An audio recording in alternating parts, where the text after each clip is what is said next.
Hosea pasal yang 11. Kasih Tuhan mengalahkan kedegilan orang Israel. Ketika Israel masih muda, kukasihi dia, dan dari Mesir kupanggil anakku itu. Makin kupanggil mereka, makin pergi mereka itu dari hadapanku.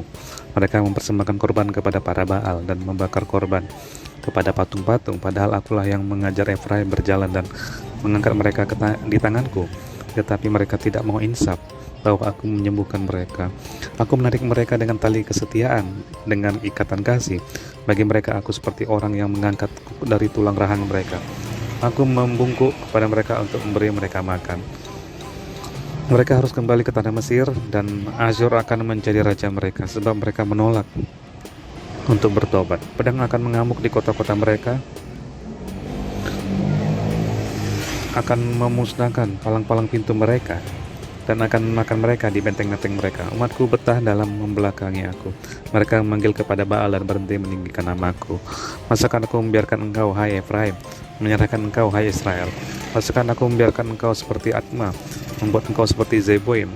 Hatiku berbalik dalam diriku, belas kasihanku bangkit serentak. Aku tidak akan melaksanakan murkaku yang bernyala-nyala itu, tidak akan membinasakan Efraim kembali. Sebab aku ini Allah dan bukan manusia, yang kudus di tengah-tengahmu, dan aku tidak datang untuk menghanguskan.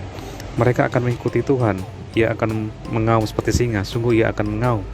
Maka anak-anak akan datang dengan gemetar dari barat, seperti burung dengan gemetar datang dari Mesir, dan seperti merpati dari tanah Asyur. Lalu aku akan menempatkan mereka lagi di rumah-rumah mereka. Demikianlah firman Tuhan. Hosea pasal yang ke-12. Efraim dan Yakub bapa leluhurnya. Dengan kebohongan aku telah dikepung oleh Efraim, dengan tipu oleh kaum Israel, sedang Yehuda menghilang dari dekat Allah, dari dekat yang Maha Kudus yang setia. Efraim menjaga angin dan mengejar angin timur sehari suntuk, memperbanyak dusta dan pemusnahan. Mereka mengadakan perjanjian dengan Asyur dan membawa minyak kepada Mesir. Tuhan mempunyai perbantahan dengan Yehuda. Ia akan menghukum Yakub sesuai dengan tingkah lakunya, dan akan memberi balasan kepadanya sesuai dengan perbuatan-perbuatannya. Di dalam kandungan ia menipu saudaranya, dan dalam kegagahannya ia bergumul dengan Allah. Ia bergumul dengan malaikat dan menang.